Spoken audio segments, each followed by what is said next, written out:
کے اندر پانی گیا تو اس کی وجہ سے وہ بھاری ہوئی تو قبر کے اندر سے سلیبیں ٹوٹ گئیں جی جی. اور سلیبیں ٹوٹنے کے بعد تقریباً قبر تین حصے کھل گئی تھی, ایک حصہ باقی تھا. اچھا اچھا. 3 حصے کھل گئی. تو ہم یہاں پر آئے صبح کے وقت میں, بھی جمعے ہی کا دن تھا یہ بھی.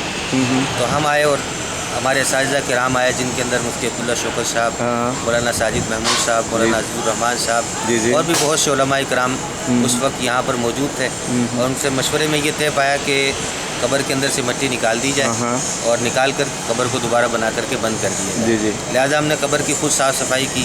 میں, میرے ساتھ میرے چھوٹے بھائی طلحہ عتیق وہ بھی موجود تھے اور کچھ مدرسے کے طلباء کرام تھے جنہوں نے قبر میں اتر کر کے صفائی کی.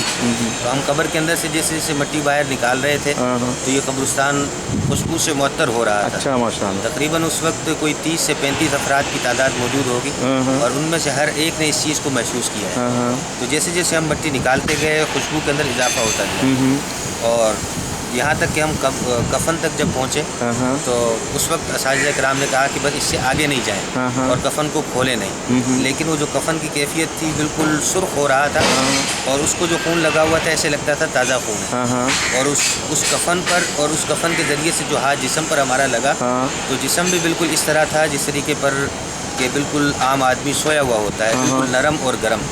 اس طریقے کا بالکل جسم تھا جہاں تک میرا ہاتھ لگا ہے. تو بالکل اس طریقے کی صورتحال تھی.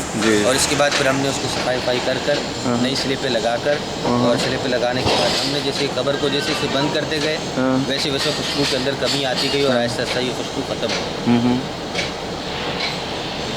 یہ کا واقعہ ہے. آپ نے ایک بات بھی بتائی. کچھ اور واقعات بھی ہیں جو ہم تو نہیں دیکھ سکے لیکن برابر کے اندر فیکٹری والے ہیں, ان کے مزدور ہیں اور ان کے جو مالکان ہیں ان لوگوں نے خود بتایا کہ بعض اوقات یہاں پر رات کے وقت میں جب مزدور کام کرتے ہیں تو یہ گیلری اوپر بنی ہوئی ہے, اس گیلری کے اندر آ کر کے لوگ رک جاتے ہیں. اچھا اچھا. اور اس گیلری کے اندر کھڑے ہوئے تو انہوں نے کہا کہ اس قبر سے ہمیں تلاوت کلام پاک کی اس طرح کی آوازیں ہیں جیسے اندر کوئی بہت بڑی محفل ہو رہی ہے. اچھا اچھا. تو اس طریقے کی آوازیں بھی سنی گئی ہیں. صحیح صحیح. ناظرین یہ وہ گیلری ہے جس کی طرف یہ بھائی جان ابھی بتا رہے تھے. جی. اور اس کی تصدیق مفتی نعیم صاحب بھی کر دیں گے. اچھا ماشاء اللہ. تو بھی ان کے بھی علم میں یہ بات موجود ہے. جی جی جی. یہ ناظرین گرامی بہت بڑی سعادت کی بات ہے کہ اللہ تعالیٰ نے ایک عالم دین کو جو حق بات بولتے تھے اور جو بھی باطل ہوتا تھا وہ باطل کی بطلان کو اجاگر کرتے تھے, جس کی بنا پر جو ہے ان کو شہید کر دیا گیا, قتل کر دیا گیا.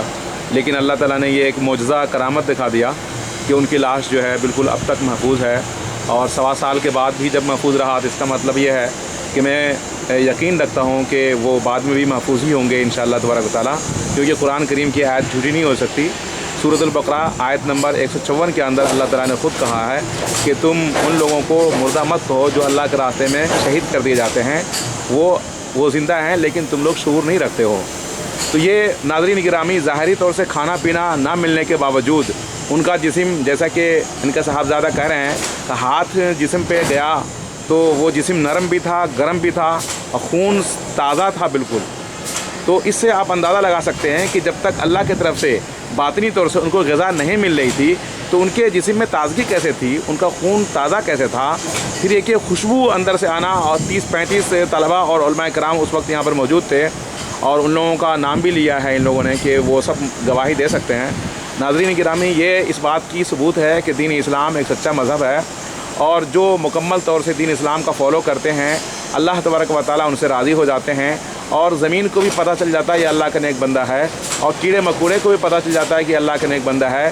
چنانچہ کیڑے مکوڑے ان کے جسموں کو ٹچ نہیں کرتے, غذا نہیں بناتے, مٹیاں ان کے جسم کو کھاتی نہیں اور وہ اس طرح محفوظ رہتے ہیں. اور اللہ تبارک و تعالیٰ ایک بارش کو سبب بنا کر کے ان کی یہ نیکی کو, ان کی سعادت کو, ان کے تقوی پرہیزگاری کو, الہیت کو ہم لوگوں کے لیے ظاہر کر دیا, جو ایک راز کی بات ہے. تو اس سے ثابت ہوتا ہے کہ دین اسلام سچا مذہب ہے. لہذا ہم مسلمانوں کو دین اسلام کے مطابق زندگی گزارنی چاہیے مکمل طور سے. جو ہمارے غیر مسلم بھائی بہن دنیا میں جہاں کہیں بھی ہیں, یہودی, عیسائی, ہندو, ان کے لیے یہ پیغام ہے کہ دیکھیں ایک عالم دین جامع بن نوریہ کے ان کی لاش جو ہے بالکل محفوظ نکلی 1.25 سال کے بعد بھی اور ان کا خون بھی تازہ تھا. لہذا وہ ان سے میں گزارش کرتا ہوں کہ وہ سوچیں, خاص طور سے غیر مسلم مذہبی پیشوا جو ہیں, پنڈت یا پادری, ان سے میں گزارش کرتا ہوں کہ وہ اس مسئلے پر سوچیں اور وہ حق سمجھتے ہوئے حق بات کو چھپائیں نہیں, عوام کے سامنے اجاگر کریں کہ واقعی دین اسلام سچا مذہب ہے اور دین اسلام کے علاوہ جتنے بھی ادیان ہیں وہ سب منسوخ ہو گئے ہیں. اللہ تعالیٰ سے دعا ہے کہ ہم مسلمانوں کو بھی سمجھ نصیب عطا فرمائے اور غیر مسلموں کو بھی اللہ تبارک تعالیٰ ہدایت دے کہ وہ دین اسلام کے اندر داخل ہو جائیں اور دین اسلام کے خلاف جو بغض و عداوت نفرت ان کے دل میں بیٹھی ہوئی ہے وہ ان کے دل سے نکل جائے۔ بے شک اس میں کوئی شک کی بات نہیں ہے کہ ہمارے یہاں بہت سے مسلمان ایسے ہیں جو عمل نہیں کر پاتے ہیں، نہیں کر رہے ہیں، جس سے اسلام کی بدنامی ہو رہی ہے، لیکن دین اسلام کا اس میں کوئی قصور نہیں ہے، ان افراد کا قصور ہے۔ ہر مذہب کے اندر، یہودیت کے اندر، عیسائیت کے اندر، ہندو مت کے اندر بھی بہت سے ایسے لوگ ہوتے ہیں جو اپنے اپنے مذاہب کو فالو نہیں کر پاتے ہیں۔ تو اسی طرح سے دین اسلام کے اندر بھی بہت سے مسلمان ہیں جو مکمل طور سے دین اسلام کی پیروی نہیں کر پاتے ہیں۔ تو اس سے یہ نتیجہ نہیں نکلتا کہ دین اسلام خدا نخواستہ غلط مذہب ہے، یا یہ کہ دین اسلام کا کوئی ثبوت نہیں ہے سچائی کا، یا اللہ کا پسندیدہ دین نہیں ہے، ایسا نہیں ہے۔ اس سے ثابت ہو گیا کہ دین اسلام ایک سچا مذہب ہے، اللہ کا پسندیدہ دین ہے، اور جو بھی ان کے دین پر مکمل طور سے عمل کرتا ہے اخلاص کے ساتھ، اللہ تبارک و تعالیٰ ان سے راضی ہو جاتا ہے اور اس کے نتیجے کے اندر ان کے جسم کو بھی اللہ تعالیٰ محفوظ رکھ دیتا ہے۔ جو اس بات کی ثبوت ہے کہ جس طرح سے یہ دنیا کے اندر مرنے کے بعد قبر کے اندر وہ سکون سے ہیں، انشاءاللہ تبارک و تعالیٰ میدان محشر کے اندر بھی سرخرو ہوں گے اور انشاءاللہ جنت میں جائیں گے، جو آخری منزل ہے اور مسلمانوں کے لیے سب سے بڑی کامیابی ہے۔ اللہ تعالیٰ سے دعا ہے کہ اللہ تعالیٰ ہم سب کو غور و فکر کرنے کی توفیق نصیب عطا فرمائے۔ اور میں شکریہ ادا کرتا ہوں جمال عتیق صاحب کا، جو میرے شاگرد بھی رہ چکے ہیں، کہ انہوں نے یہ انٹرویو دیا اور یہ مزار پہ آئے اور تفصیلی واقعہ بتایا، ہم ان کا شکر گزار ہیں۔ اور ساتھ ہی ساتھ مفتی عتیق الرحمان صاحب جب میں پڑھاتا تھا تو وہ بھی میرے ساتھ بنات کے شعبے میں لڑکیوں کے ادارے کے اندر پڑھاتے تھے، مسلم شریف ان کی گھنٹی تھی اور میں کوئی اور کتاب پڑھاتا تھا۔ تو ان دنوں میں بھی ایک استاذ کی حیثیت سے تھا، وہ بھی ایک استاذ کی حیثیت سے تھے، اور لیکن یہ کہ بعد میں چلا گیا تھا اور مفتی صاحب یہیں کام کرتے رہے اور یہ واقعہ پیش آ گیا۔ تو یہ بہت بڑی استدلال ہے، بہت بڑا ثبوت ہے دین کی سچائی کے اوپر، قرآن کریم کے کلام الہی ہونے کے اوپر، محمد صلی اللہ علیہ وسلم کے رسول ہونے کے اوپر، کیونکہ مفتی عتیق الرحمان صاحب دین اسلام کو سچا مانتے تھے، خود مسلم تھے، محمد صلی اللہ علیہ وسلم کو آخری رسول مانتے تھے اور قرآن کریم کو اللہ کا کلام مانتے تھے، اور دوسرے جو عقیدے ہیں اسلام کے ان کو مانتے تھے۔ تو یہ ثابت ہوتا ہے کہ دین اسلام اور ان کے عقائد اور ان کے اعمال جو ہے بالکل سچ ہیں۔ اللہ تعالیٰ سے دعا ہے کہ اللہ تعالیٰ ہمیں صحیح سمجھ نصیب عطا فرمائے۔ وآخر دعوانا الحمدللہ رب العالمین۔